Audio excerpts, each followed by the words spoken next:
गर्मी भी कम हो रही है, लगभग 5 बज गया है और धूप भी थोड़ा कम हो गई है, रोशनी भरपूर है तो वीडियो अच्छी क्वालिटी का आ रहा है।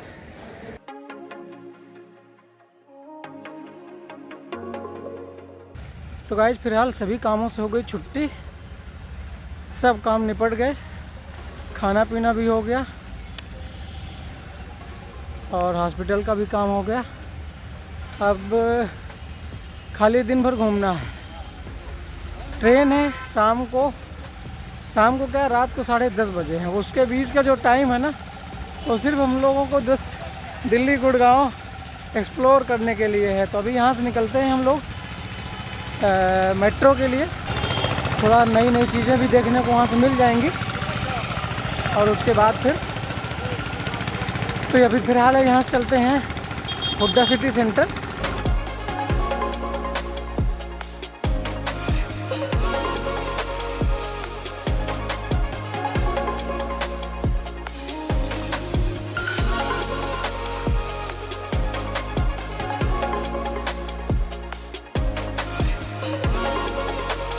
गाइस फाइनली अभी पहुँचे हम लोग चांदनी चौक और मेट्रो से हम लोग आ रहे थे। तो जैसे हम लोग हुड्डा सिटी सेंटर पहुँचे मेट्रो में, तो वहाँ अभी एक हो गया लोचा। वहाँ मैं ब्लॉग कर रहा था, तो वहाँ जहाँ पे टिकट काउंटर था, हम लोग टोकन लेने गए थे, उसके आगे जैसे बढ़े जहाँ पे चेक पोस्ट रहता है, बैग वैग चेक होता है, वो लोग बैग चेक करते हैं, CISF वाले रहते हैं। तो उन्होंने देखा कि मैं ब्लॉगिंग कर रहा हूँ ना, तो मेरा मोबाइल चेक करके और उन्होंने पूरा वीडियो डिलीट करा दिया। तो फिलहाल अभी मेट्रो का एक भी शॉट उसमें बचा नहीं, पूरा उन्होंने डिलीट करा दिया और पूरा आपका रिसाइकिल बिन से भी उन्होंने पूरा डिलीट करवा दिया। फिलहाल अभी इधर पहुँचे हैं चांदनी चौक और यहाँ से जाएंगे अभी हम लोग इंडिया गेट लाल किला तरफ, देखते हैं। और फिलहाल ये मार्केट है चांदनी चौक का, भाई ऐसे हाल है एकदम भीड़ रहती है। इधर कुछ मार्केट बन रही है नई। तो अभी फिलहाल मेट्रो का तो सीन मेरा पूरा चला गया और लेकिन पता चल गया कि उनके जो नॉर्म्स हैं और उनका जो प्रोटोकॉल है कि आप मेट्रो में ब्लॉगिंग या शूटिंग नहीं कर सकते हैं। तो अगली बार से ध्यान देना पड़ेगा। यदि आप लोग कभी ऐसी जगह में जाते हैं तो वहाँ ध्यान दीजिए कि किसी की नज़र में ना आए, लेकिन यदि वो देख लेंगे तो आपका वीडियो डिलीट करा सकते हैं और आप पे फाइन भी कर सकते हैं। तो इसके लिए आप थोड़ा सावधानी बरतें। तो चलिए फिलहाल अभी यहाँ से निकलते हैं, कुछ रिक्शा उक्सा लेते हैं और अभी देखते हैं आगे कहाँ पहुँच पाते हैं और क्या देख पाते हैं। चलिए अभी जहाँ पहुँचेंगे वहीं से शुरुआत होगी। सिरका उड़ता है क्या यार इसमें? क्या सिरका? हाँ जब कुछ ना खाने को मिले तो ये सब खा लेना चाहिए। अब इधर कुछ मिल ही नहीं रहा है, तो हम तो पहली बार खा रहे हैं चुरमुरा, कभी खाए ही नहीं। इमली खट्टा मीठा ये वो। अरे भाई जब आप लाल किला हैं तो भाई के पास ज़रूर रहें, चुरमुरा खिलाएगा आपको। फिलहाल गाइस अभी पहुंच गए हम लोग लाल किला। धूप बहुत है और धूप की वजह से एकदम हालत ख़राब है। धूप में खड़ा होने का मन ही नहीं कर रहा, इतना पसीना एकदम बह रहा है। लेकिन फिर भी भीड़ बहुत है इधर। लोग यहाँ चाहे धूप हो चाहे गर्मी हो, सब लोग विजिट कर रहे हैं। अपने देश की धरोहर और विरासत को देखने के लिए सब लोग यहाँ पधारे हैं। आप इधर से देख सकते हैं पूरा एकदम खुला आसमान है और धूप। कहाँ चलेंगे? वहाँ देखें, पता करें, जाने देंगे। फिलहाल दोस्तों अभी आ गए किले के अंदर पुलिस का, और ये किले के अंदर का ऐसा नज़ारा है टोटल। और फिलहाल इस बार अभी मैं माइक नहीं लेके आया हूँ, आवाज़ थोड़ा कम आएगी क्योंकि अभी मेट्रो में थोड़ा जाम हो गया था, इसलिए सोचा कि कहीं ऐसा ना हो कि यहाँ भी ऐसा कुछ हो जाए कि मोबाइल जमा करना पड़े।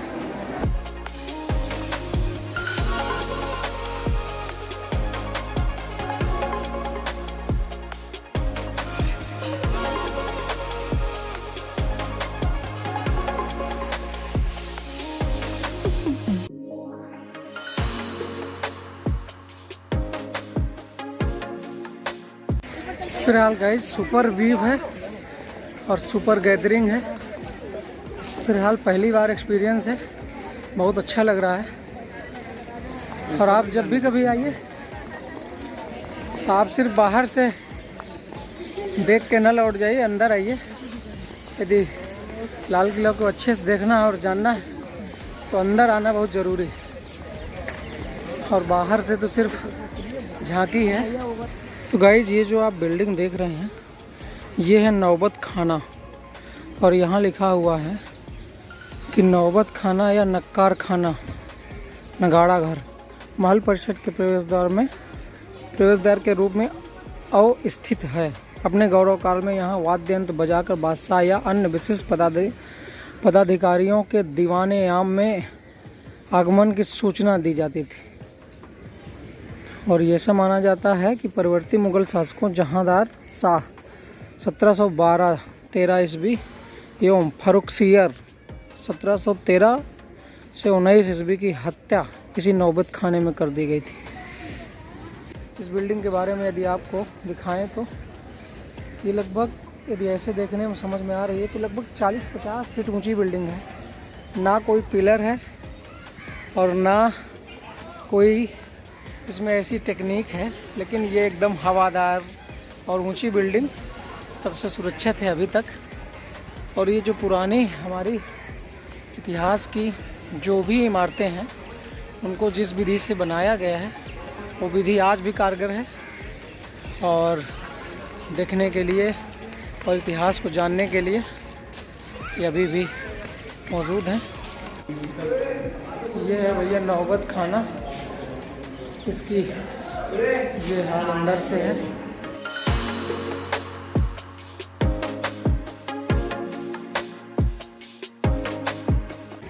ये कम से कम 4 मंजिल से कम ऊंची नहीं है, और 2 मंजिल तो ऐसे ही बनी है, 2 मंजिल एकदम हवादार ऊपर बनी है। कोई बैठ जाए तो उसको हवा का प्रबंध पूरा।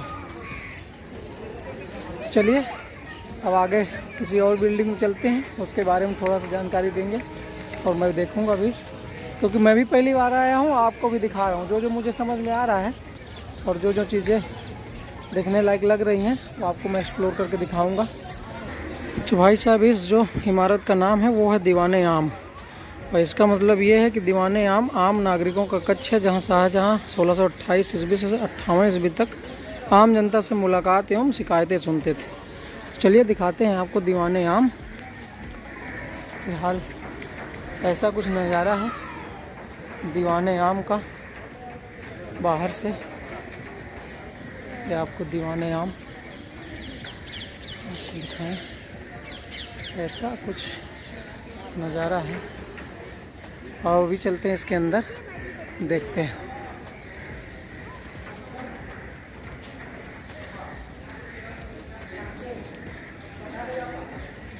तो अभी थोड़ा सा गर्मी भी कम हो रही है, लगभग 5 बज गया है और धूप भी थोड़ा कम हो गई है, रोशनी भरपूर है, तो वीडियो अच्छी क्वालिटी का आ रहा है। तो अभी यहाँ से शाम होने से पहले सोच रहे हैं जितना से ज़्यादा एक्सप्लोर कर लें हम उतना अच्छा रहेगा।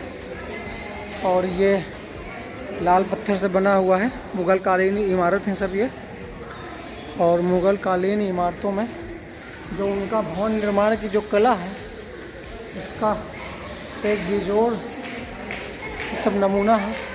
और ये जो पीछे देख रहे हैं यहाँ पे अपना बैठक करते रहे होंगे अपने समय में, और ये पूरा सफ़ेद संगमरमर से बनाया गया है। और इसके चारों तरफ का नज़ारा कुछ आपको घुमा के हम दिखा दें कि ऐसा कुछ ये प्रतीत हो रहा है।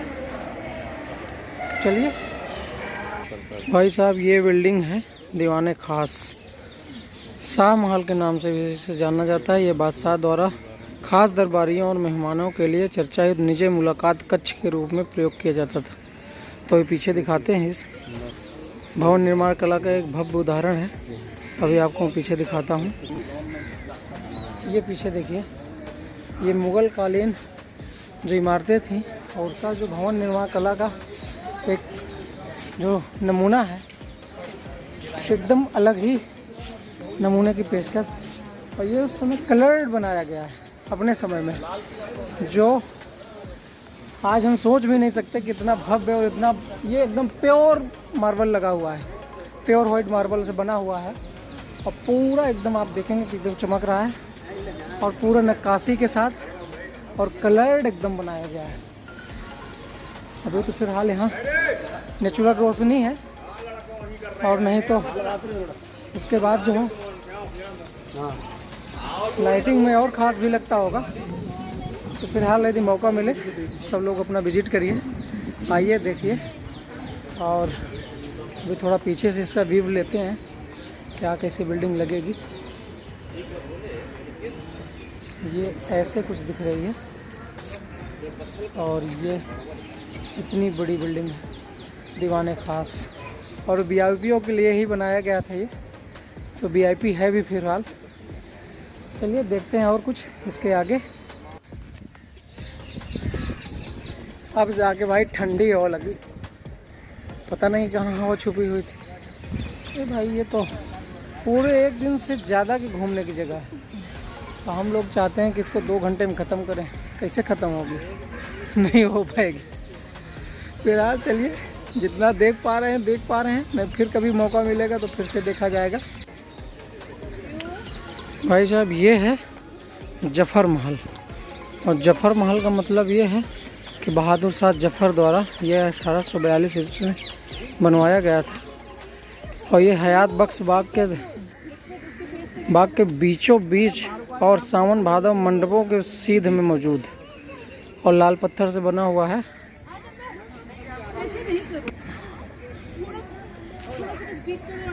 और ये जो पीछे आप वाइट कलर की बिल्डिंग देख रहे हैं, ये सावन भादव मंडप है, एक इस पार है और एक उस पार है।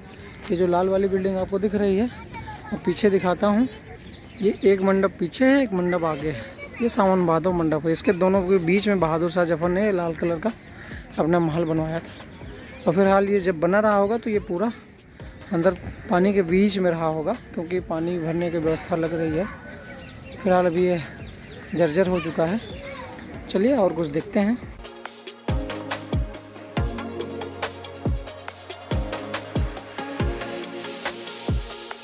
गाइस यहाँ से निकलते हैं और ये जब आप निकलेंगे इधर से तो आपको मिलेगी ये छत्ता बाज़ार, जहाँ पे ये पूरे लेडीज़ आइटम, यहाँ पे सारी दुकानें हैं। लेडीज़ जितना सामान है वो आप सब लोग ख़रीद सकते हैं और इसको छत्ता बाज़ार बोलते हैं। ये पूरा ये बाज़ार देखते हैं एकदम चारों तरफ। चलिए फिलहाल आगे बढ़ते हैं।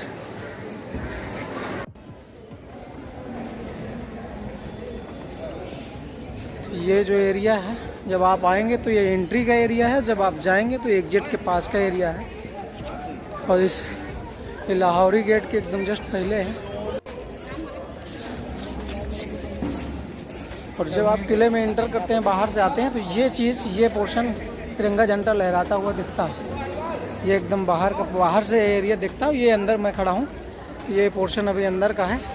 जब हम लोग बाहर से आते हैं, देखते हैं, तो ये तिरंगा झंडा वाला एरिया हम लोगों को बाहर से दिखाई देता है। सब लोगों ने देखा होगा। तो फिलहाल ये है भाई साहब लाहौरी दरवाज़ा या लाहौरी गेट इसको कह सकते हैं। यहाँ से आप जब आएंगे तो अंदर जाएंगे और जब जाएंगे तो बाहर जाएंगे। और ये अभी आप बाहर आ चुके हैं, बाहर का ऐसा कुछ नज़ारा है।